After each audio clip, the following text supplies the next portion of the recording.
আসসালামু আলাইকুম। কেমন আছেন সকলে? Welcome back to my channel. আজকে আমি আপনাদেরকে কিছু পড়াবো প্রাচীন নিদর্শন সম্পর্কে। অনেক আছে, যেমন মহাস্থানগড়, ওয়ারী বটেশ্বর, হাসান মঞ্জিল, এরপর আছে দেখুন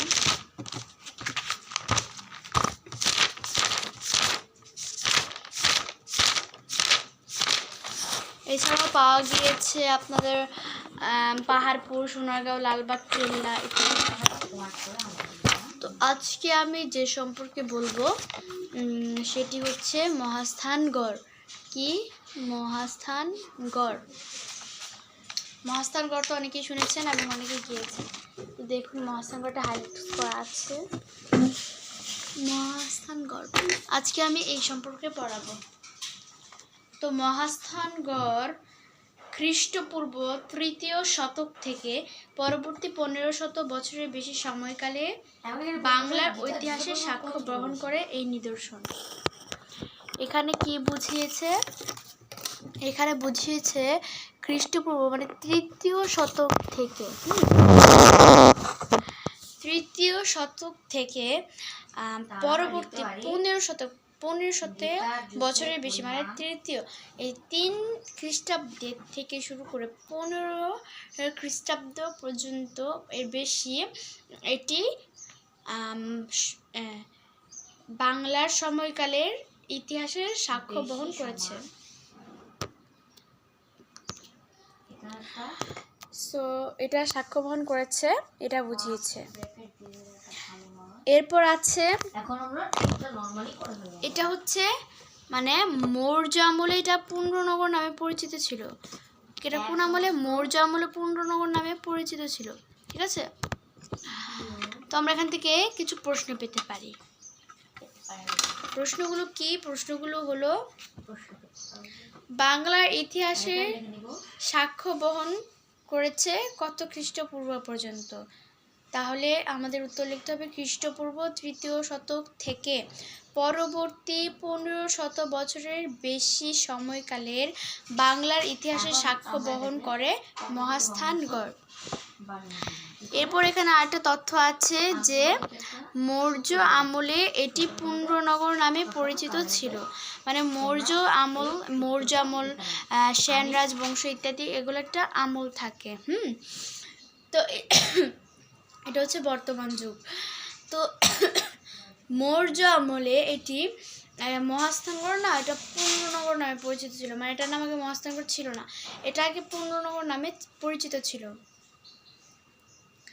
এটি হচ্ছে বগুড়া শহর থেকে প্রায় 18 কিলোমিটার উত্তরে করতোয়া নদীর তীরে মহাস্থানগড় অবস্থিত। মানে বগুড়া শহর থেকে 18 কিলোমিটার উত্তরে 18 কিলোমিটার উত্তরে করতোয়া, এই যেটা একটা নদীর নাম করতোয়া, তো সেই নদীর তীরেই মহাস্থানগড়টি অবস্থিত। আমি একটু মহাস্থানগড়ের পিক আপনাদেরকে একটু দেখিয়ে দিচ্ছি। তো ফ্রেন্ড, আমি মহাস্থানগড়টি এভাবেই দেখাচ্ছি। আসলে আমার পক্ষে আর ভালো করে দেখানো সম্ভব না, এভাবেই দেখিয়ে দিয়েছি। তো মহাস্থানগড় সম্পর্কে আমরা এইগুলো জানলাম। তো এখানে কেন, এটা এখানে কেন বলবো? এটা তো অনেক জায়গা আছে, তাহলে এটাই বলা দরকার কি ছিল? কেন বললো? এখানে বিভিন্ন রকমের প্রাচীন নিদর্শন পাওয়া গিয়েছে। প্রাচীন নিদর্শন পাওয়ার ফলে কি হয়েছে? আমরা অতীতের ঐতিহ্য সম্পর্কে এবং সভ্যতা শাসন আমল এগুলো সম্পর্কে জানতে পারি। এই জন্য ওই মহাস্থানগড়টি এরকম বিখ্যাত। তা মহাস্থানগড়ে কি পাওয়া গিয়েছে? যে এত সভ্যতা সম্পর্কে জানতে পারলাম। মহাস্থানগড়ে পাওয়া গিয়েছে চৌড়া খাদ বিশিষ্ট প্রাচীন দুর্গ। কি পাওয়া গিয়েছে? চৌড়া খাদ বিশিষ্ট প্রাচীন দুর্গ, প্রাচীন ব্রাহ্মী শিলালিপি। এরপর পাওয়া গেছে মন্দির সহ বিভিন্ন ধর্মীয় ভগ্নাবশেষ, পোড়ামাটির ফলক, ভাস্কর্য, ধাতব মুদ্রা, পুঁতি এগুলো পাওয়া গিয়েছে। এছাড়াও পাওয়া গেছে ৩.৩৫ মিটার লম্বা খোদাই পাথর। আমি খোদাই পাথর পিকটা একটু দেখিয়ে দিচ্ছি। সো ফ্রেন্ড, এটাই সেই খোদাই পাথর, যে ৩.৩৫ মিটার যে খোদাই পাথর, তো সেটাই এই খোদাই পাথরটা। সো ফ্রেন্ড, আমি তো মাত্র খোদাই পাথরটা আপনাদেরকে দেখালাম। তো এখন আমরা এর থেকে কী কী জানতে পারলাম। তো এখানে কি কি পাওয়া গেছে, প্রাচীন খাদ বিশিষ্ট দুর্গ পাওয়া গেছে, প্রাচীন ব্রাহ্মী শিলালিপি 3.35 মিটার খোদাই পাথর, লম্বা খোদাই পাথর পাওয়া গিয়েছে, হচ্ছে বিভিন্ন রকমের মন্দির সহ বিভিন্ন ধর্মীয় ভগ্নাবশেষ। এছাড়াও পাওয়া গিয়েছে ধাতব পোড়ামাটির ফলক ভাস্কর্য পাওয়া গিয়েছে, ধাতব পুঁতি পাওয়া গিয়েছে, মালা পাওয়া গিয়েছে, ধাতব মুদ্রা পাওয়া গিয়েছে। এখন আমরা আরেকটা নিদর্শন সম্পর্কে জানবো। সেই নিদর্শনটা কি, সেটা হলো ওয়ারী বটেশ্বর কোথায় অবস্থিত। আচ্ছা, আমরা জানতে পেরেছি মহাস্থানগড় হচ্ছে বগুড়া শহর থেকে 18 কিলোমিটার উত্তরে অবস্থিত। ওয়ারী বটেশ্বর কোথায় অবস্থিত? ওয়ারী বটেশ্বর হচ্ছে নরসিংদী জেলার ওয়ারী বটেশ্বর, তার সাথে ওয়ারী ও বটেশ্বর আলাদা দুটি গ্রাম, ঠিক আছে। ওয়ারী ও বটেশ্বর নামক দুটি গ্রামে পাওয়া গিয়েছে প্রাচীন নিদর্শন। তো বিভিন্ন রকমের প্রাচীন নিদর্শন পাওয়া গিয়েছে। এই সভ্যতাটি প্রাচীন বাণিজ্যের সাথে সম্পর্কিত ছিল, মানে প্রাচীন যে সমুদ্রের বিভিন্ন বাণিজ্য ওটার সাথে সম্পর্কিত ছিল। এখানে প্রাচীন রাস্তাঘাটও পাওয়া গিয়েছে।